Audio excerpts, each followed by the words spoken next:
Olá, boa tarde. Eu me chamo Maria Eduarda Neri e, juntamente com a Maria Eduarda Barbosa, nós vamos apresentar um pouco do nosso pré-projeto, que tem como tema Ansiedade em Adolescentes e como título Rastreio de Sinais e Sintomas de Ansiedade em alunos do terceiro ano do ensino médio de escolas públicas do município de Limoeiro, Pernambuco.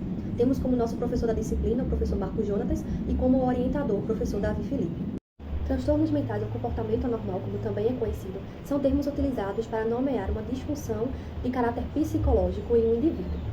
Como um tipo de transtorno mental, nós podemos citar a ansiedade. A ansiedade, ela se evidencia como um sentimento comum e natural na vida humana, considerada como uma conduta natural e fundamental.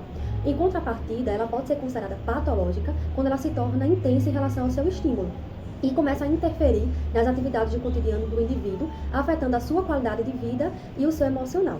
Estima-se que 3,6% da população mundial sofre com algum tipo de transtorno de ansiedade, e que o mesmo se apresenta mais frequente em mulheres, com cerca de 4,6%, do que nos homens, com cerca de 2,6%.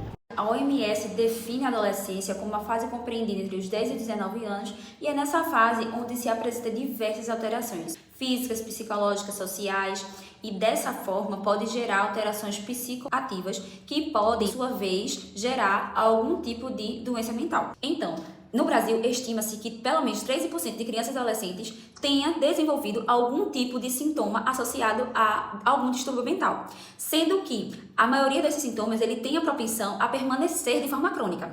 E isso, além de afetar a vida social, também pode afetar a vida escolar. Tendo isso em vista, o ensino médio se caracteriza como uma fase de alterações, cujo indivíduo vai enfrentar diversos estressores, visto que ele vai se deparar com cobrança dos familiares para que seja aprovado na série que estão cursando, para escolher uma profissão e para ingressar na faculdade, além de enfrentar a competição entre os colegas. E isso tudo vai afetar o desenvolvimento e, consequentemente, pode gerar uma ansiedade. Pergunta condutora. Existe associação entre o contexto escolar e o aparecimento de sintomas de ansiedade nos adolescentes do ensino médio? Hipótese a ser testada. O aparecimento de sinais e sintomas está relacionado com o contexto escolar, devido ao alto nível de estressores que os adolescentes enfrentam nesta fase. Como objetivo geral, nós iremos analisar em quais níveis estão os sinais e sintomas de ansiedade em alunos do terceiro ano do ensino médio de escolas públicas do município de Limoeiro, Pernambuco. Como objetivos específicos, nós vamos citar os fatores socioeconômicos e sociodemográficos dos estudantes, iremos rastrear os sinais e sintomas através da escala de Beck, também descrever os fatores associados à ansiedade e fazer uma comparação dos níveis de ansiedade de acordo com o gênero. Metodologia. O tipo de estudo trata-se de um estudo descritivo, exploratório, transversal, de caráter quantitativo. O local do estudo, a pesquisa será realizada em escolas públicas do município de Limoeiro, no estado de Pernambuco.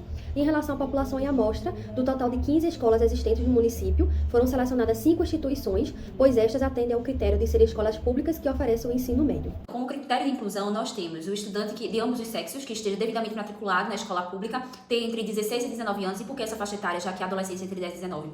É porque entre 16 e 19 é mais ou menos a idade em que o aluno vai se encontrar no terceiro ano do ensino médio, que é mais um dos critérios de inclusão. E também o TCLE é assinado pelos pais ou responsáveis e a assinatura do TALI. E os termos de exclusão são exatamente os termos contrários, né? Não estar matriculado, não ser do terceiro ano, não ter entre 16 e 19 anos e não ter o TALI e o TCLE assinado. Já em relação à coleta de dados, será utilizado o Inventário de Ansiedade de Beck, conhecido como BAI, com o intuito de avaliar os níveis dessa patologia nos estudantes. Já para avaliar o nível socioeconômico e sociodemográfico dos alunos, será aplicado um questionário referente a essas variáveis. Como instrumento de avaliação, como já foi falado anteriormente, nós teremos o Inventário de Ansiedade de Beck, e o BAI ele foi criado por Beck e foi validado no Brasil por Cunha. É um questionário auto-aplicável e tem como objetivo avaliar os sintomas de ansiedade a fim de buscar uma predisposição à ansiedade. Então, são 21 itens, onde cada item possui uma pontuação de 0 a 3. No final, será somado toda essa pontuação que os alunos marcou e será avaliado se o paciente ele possui ausência de sintomas ansiosos, se ele possui ansiedade leve, moderada ou grave.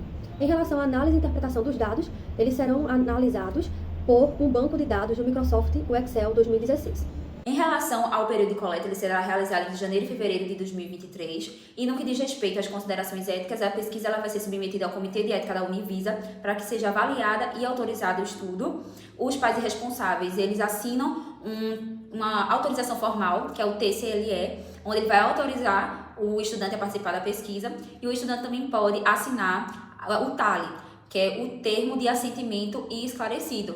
Além disso, ele pode desistir a qualquer momento de construção da pesquisa. Por fim, gostaríamos de agradecer ao nosso orientador Davi Felipe e ao professor da disciplina, Marcos Júnior.